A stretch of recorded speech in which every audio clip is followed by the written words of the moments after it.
I have 3 component functions, so I'll just take the derivative of each one separately. I get negative 2 sine t, I get cosine t, and I get 1, right? I get a constant. And now I'm going to plug in pi over 2 into this. So r prime of pi over 2, oh, forgot to put pi over 2 there.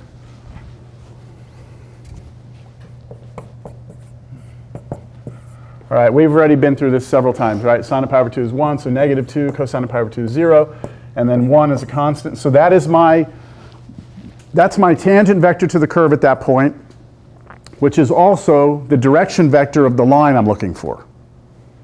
That's v. And then well, I've got this, right? Well, I've got this. Let me go ahead and figure out what is r of pi over 2. Because that's what I need here, right? Pi over 2. Well, that I can get just converting that point to a vector, right? Because I already know that's what I get when I plug in pi over 2. So I get 0, 1, pi over 2 equals dot, dot, dot. You can take those the rest of the way, right? Because you have basically everything you need. Just put them together and you've got your vector equation.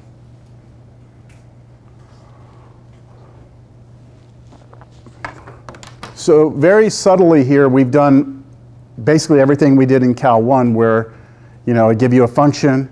I say, hey, find the equation of the tangent line to that curve, right? We're doing the same thing now. I give you a function. It draws a curve in 3-dimensional space. I can go to any point on that curve, and I can find the vector equation of the line that runs tangent to that curve, right?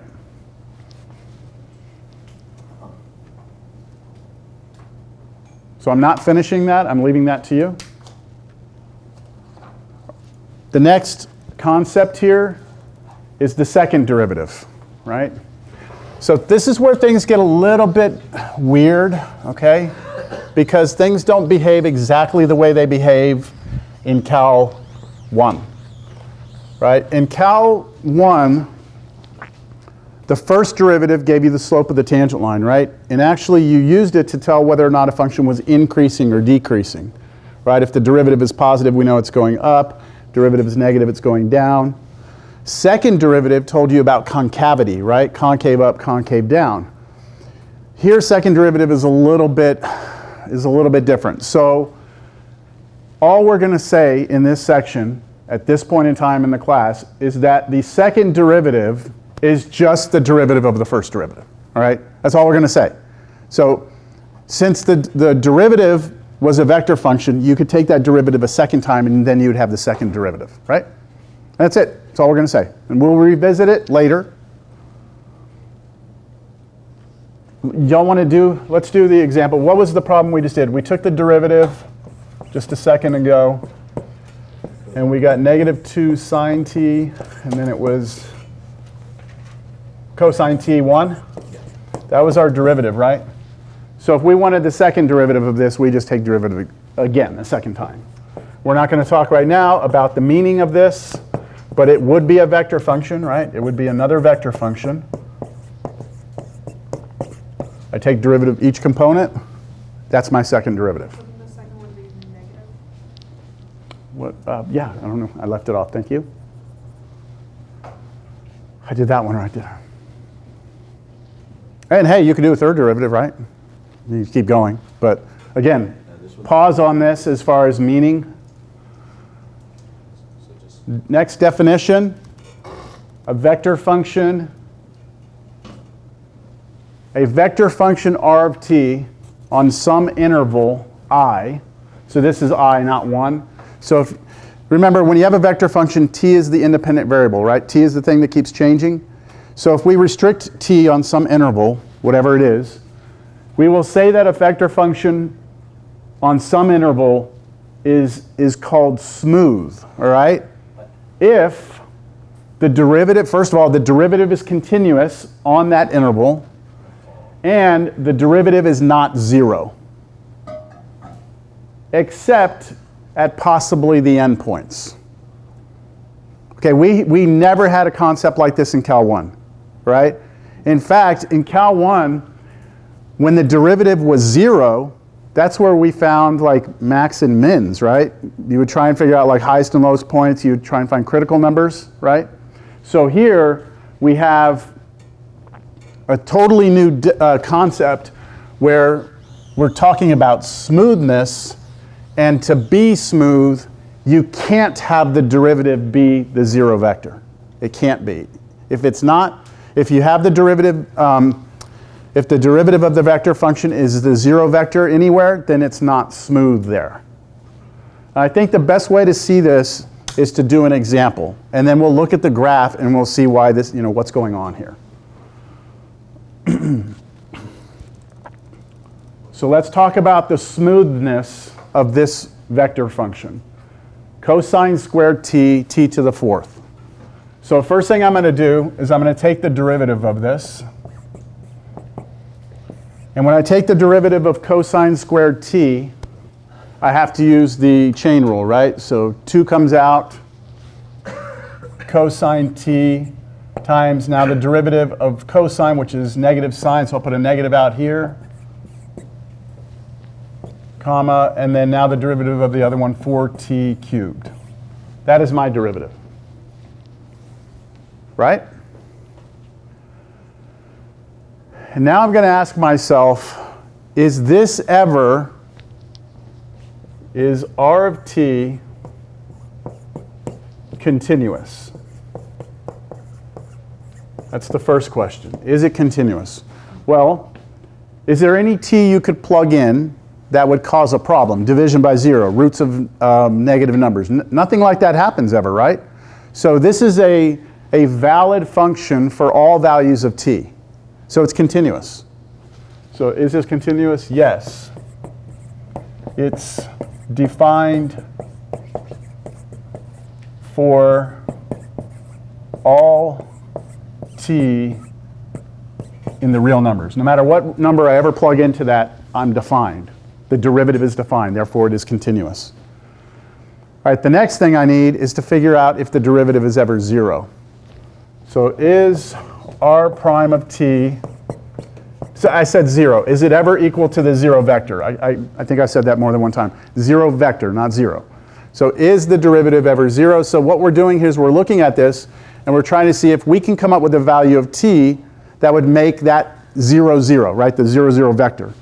And I hope it's obvious to you that t equals 0 is the only answer we could have, right? T equals 0. So is this ever 0? Yes. At t equals 0.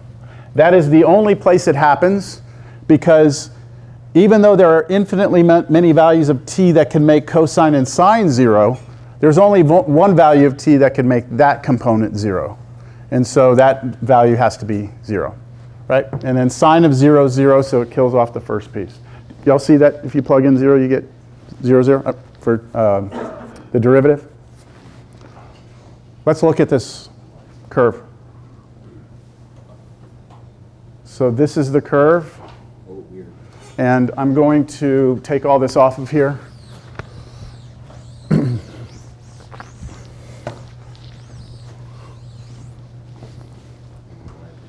There it is. So look what's happening. I'm going to go back. I'm going to go to the red vector that you're seeing. The red vector is the derivative vector. So I'm calculating it for us. And you can see right now I've got a good vector, right? And everything's fine. But watch what happens as I start to let my t value, which you can see right there, it's negative 1.1. Watch what happens when my t gets closer to 0. Okay, this vector is, it's hard to see it. Can y'all tell what it's doing? Shrinking, right? It's shrinking down. And then when I get to this, I'm right here at this point on the curve. I have what in Cal 1 we would call a cusp, right? We have something like that happening. My tangent vector is the 0 vector. I have lost smoothness, right?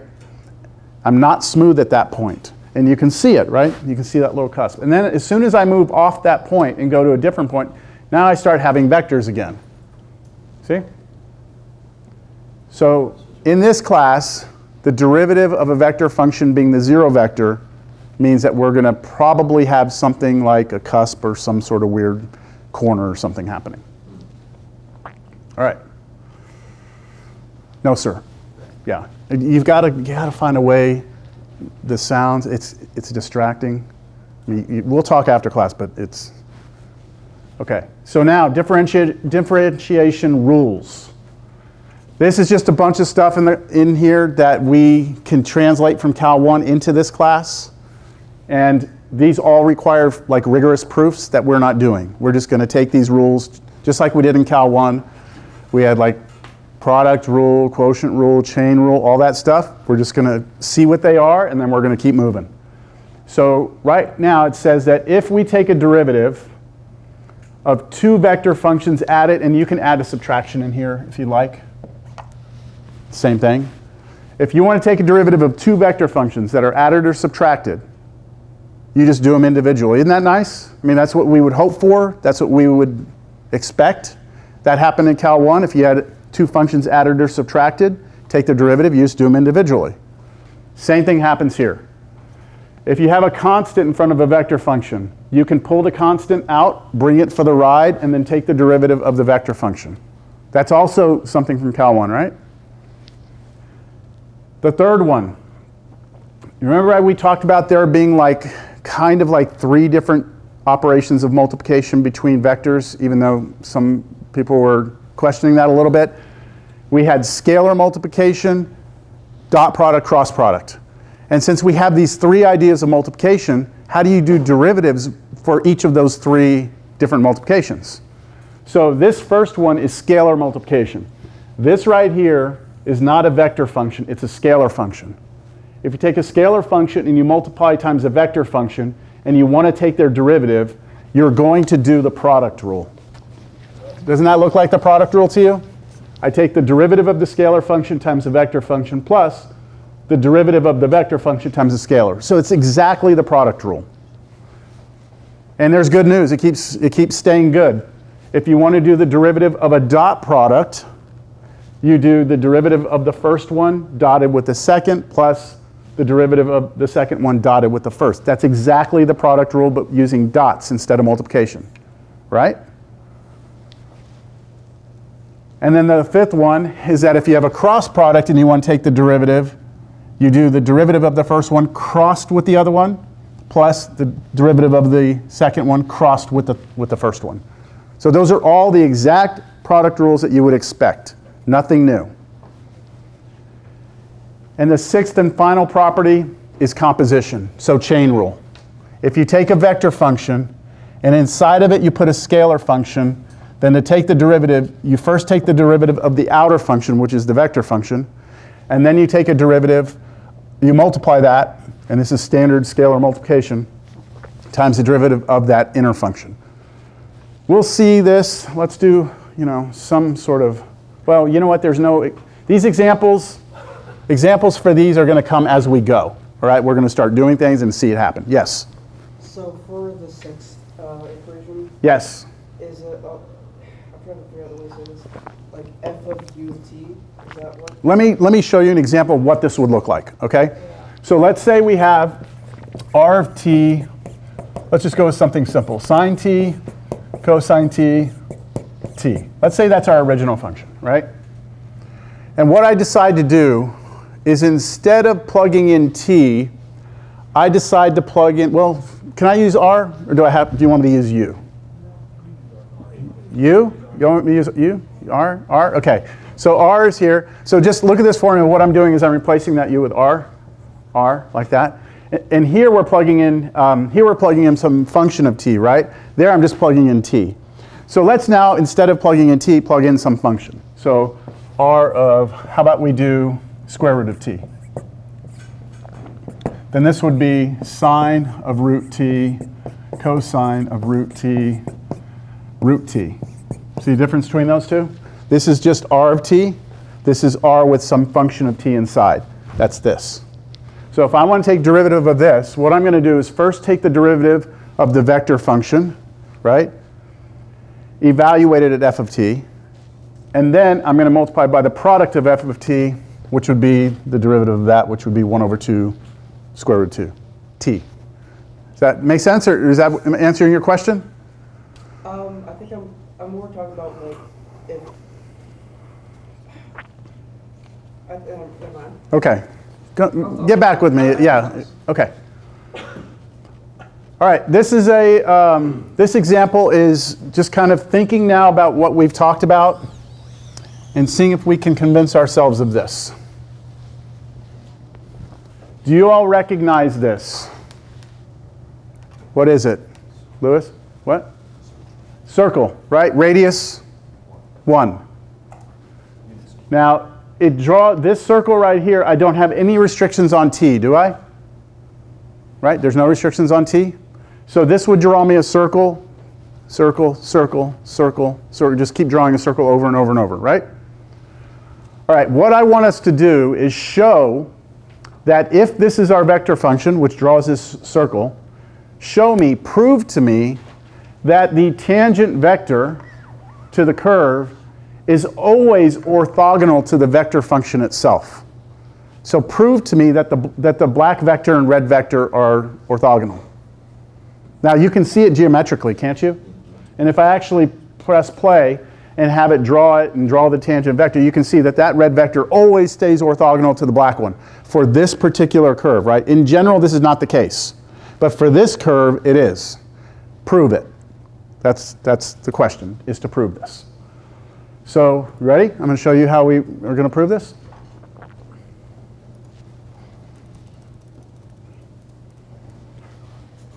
So I'm trying to show that R of t is orthogonal to this. So watch what I do here. I want to show WTS. I want to show that R of t dot R prime of t is 0. Now I want to show that because we had an important theorem earlier in this class, very important theorem, that said that one way you can show that two vectors are orthogonal is to show that the dot product is 0, right? So if I can show that the dot product of those two vectors is 0, then I'm done, right? So let me write down what the vectors are now. R of t is cosine t, sine t, that's R of t. And I'm going to dot that with the derivative of R of t. So the derivative of this vector function is just derivative of each component. So that is negative sine t cosine t, right? And when we're doing a dot product, this was the easy one, right? You just do this times this. So I'm going to write negative sine t cosine t.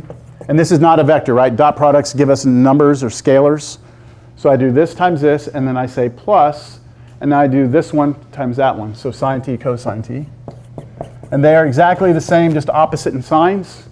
And so they cancel each other out, and you get 0. So I have proven without any graph that for that particular vector function, your tangent vector will always be orthogonal to the original curve. Yeah?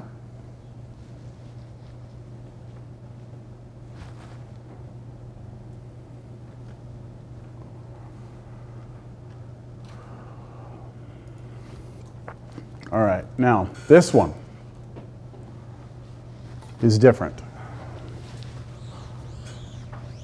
I know I have a couple of math majors in here, and I know all of you are pretty deep thinkers, right? Relatively speaking. Yeah, no? So this problem, I could probably let you have this for, the next month, and I'm guessing a lot of you won't get it. No one will get it, maybe. I don't know. I've never had anyone get it on their own, so I'm not going to sit here and invest time into this, all right? The more important aspect of this, especially math majors, is just to see the way you show this, and just like that sometimes you have to think this way. And if you see this happen enough, you see other people show you like this way of thinking, you start to think that way yourself. But normally we don't think this way right off the bat when we're at this stage of our academic lives, all right? So let's first understand the question. Show that if the magnitude of a function is constant, then the curve R of t is always orthogonal to its derivative, which is exactly the same question we just had, right? Well, not exactly. The second part, the curve is orthogonal to the tangent. We want that to still be the case.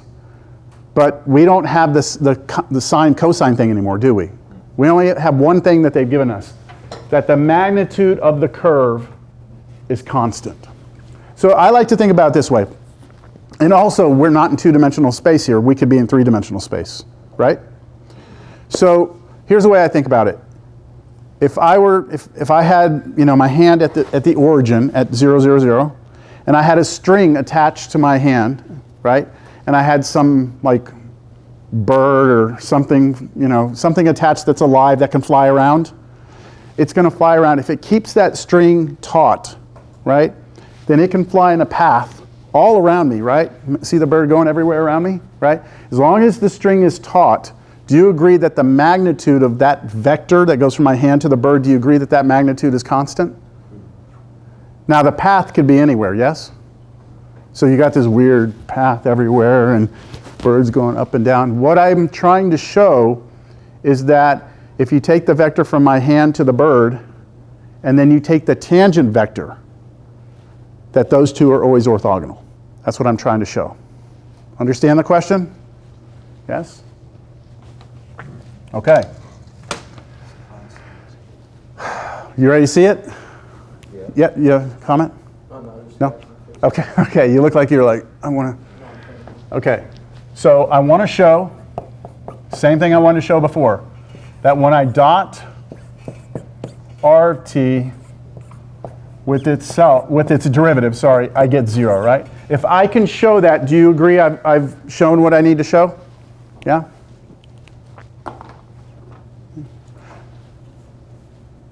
Sir, push-ups, walk in the hallway, do something, get your blood flowing. All right.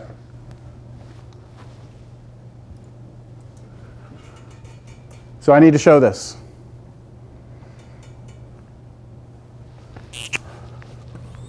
All right, here's what I'm given. I'm given that the magnitude of this vector function is constant.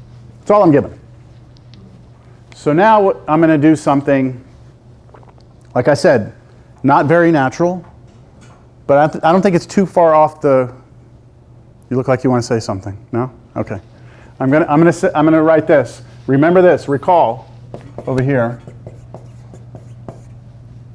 that when you take a vector and you dot it with itself, that's the magnitude of the vector squared.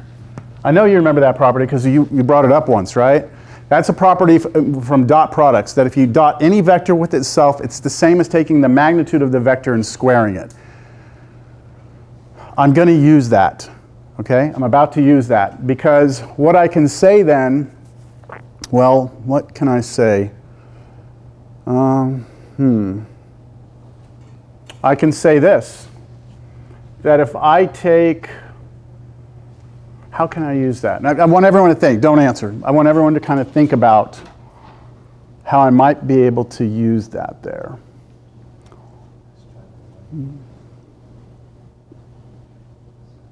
You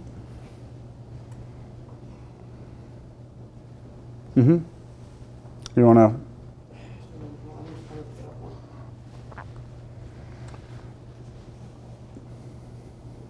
All I know is this. That's all I know about the curve, is that the bird is always the same distance no matter where it flies around from me, right? The path of that bird is always same distance from the origin. That's it. Somehow I've got to recover that it's tangent. Was there? Yeah. So for C, it's a constant, right? C is a constant, so C is 10, 1, whatever you want to do. It could be a line in 2D or 3D space then, if it's a constant. Well, okay, if you're in two-dimensional space, then this curve has to be a circle. Do you agree with that? If we're in two-dimensional space, then your path has to be, you always, no matter where you go, right, even if you go back and forth like this, you should always be on a circle, no matter where you are, because you have to always maintain the same distance, right? The same magnitude, right? That magnitude has to be constant. Now in three-dimensional space, it's a little harder, because in three-dimensional space, You just have to be somewhere on this sphere of radius c moving around. As long as you stay on the sphere, then you're satisfying this condition, right? All right, I'm gonna write something down. Ready? Here we go. So I'm going to start my work. I'm going to start by writing r of t dotted with r of t is equal to the magnitude of r of t squared, which is equal to c squared. Do you buy that? The dot product of, I'm taking a vector and dotting it with itself, right? Anytime you dot a vector with itself, you get the magnitude of the vector squared. But I know the magnitude of this vector is c. So I'm taking c and I'm squaring it. Yes? Next line. So r of t dotted with r of t is some constant squared. Everyone's following me? Again, not very natural that I'm doing this. I'm now going to differentiate both sides of this equation with respect to t. I'm going to take the derivative on the left with respect to t. This is the part that's not natural. Like, why in the world am I doing this right now? Like, that doesn't seem like something that's going to get me anywhere. But if I take the derivative on the left and right, what is the derivative of a constant? 0, right? Right? If it's a constant by itself, right? If it's constant by itself, it's just 0, right? And then on the left side, this is the note I just gave you. How do we take a derivative of a dot product? We use the product rule. I'm going to do derivative of this one, dotted with the second one, plus the derivative of the second one, which is itself, the derivative r again, dotted with r of t. I'm sorry, I'm trying to squeeze this into small space. I'll rewrite it over here. Okay, so what I'm saying here is that r prime t dotted with r of t plus r prime t dotted with r of t, that must equal 0. And these are the same exact things, aren't they? Because dot products, you know, we can move things around, but it's one of them plus another one. I have 2 of them. So 2 of these r of t dotted with r prime of t's has to be 0. And I'm there, because I can just divide both sides by 2 now. And if I divide by 2, I get r of t dotted with r prime of t is 0. This little box means I've shown you what I needed to show you. I'm done. Right? My ultimate goal was to try and prove to you that given the conditions that were given to me, I can show you that when I dot the r vector with the derivative, I'm going to get 0, right? And that's what I've concluded at the end, right? So that doesn't seem very natural, right? First time you see it, you're like, I mean, maybe you get to it. Maybe you do, right? Maybe you do. Maybe you don't. But it's like, what do we have? You just have to try something, right? All right, we're moving on. We're going to look at some applications, or just one application of this idea of a derivative of a vector function. And here's what I'd like for you to do. I'm going to give you like maybe 5 minutes to do this. You can work together. It's not hard, but I'm going to give you 2 vector functions. The first vector function I'm going to give you, I'm going to call it r1 of t. And it's going to be the vector function t squared. And then the other vector function I'm going to give you is the vector function r sub 2 of t. And this is the vector function t squared t to the 4th. And for both of these, I want you to only look when t is greater than or equal to 0 on both of these. And I want to see if you can just start plugging some values of t in yourself and get an idea of what the curve for both of these looks like. All right? So my recommendation is, like plug in 0, see where that is, graph it. Plug in 1, see where it is, plug in 2. Draw this, it's 2-dimensional, and then draw that. You want to try it? Just do it. It's not complicated. I would maybe think of it this way, like a t-table. Like here's t, and then here's r1 of t. If I plug in 0, I get the 0, 0 vector, right? Draw me the 0, 0 vector. Plug in 1, what do you get? Plug in 2, what do you get? And do the same thing for that. Let's just take a minute or two. I just need to go get some water.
Y'all getting something? Yeah. Any conjectures here as to what the curves look like? Half a parabola? Yeah. Are they different One's curves? One's what? Are they steeper? Sure. No, I don't think it is super. Think about it.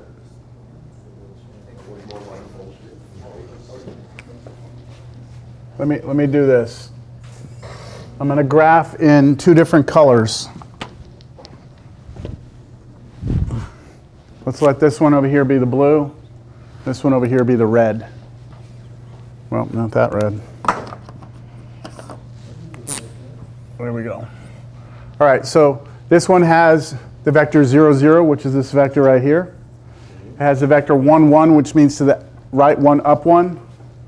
Right, and I would draw a vector. Now I'm not going to draw the vector.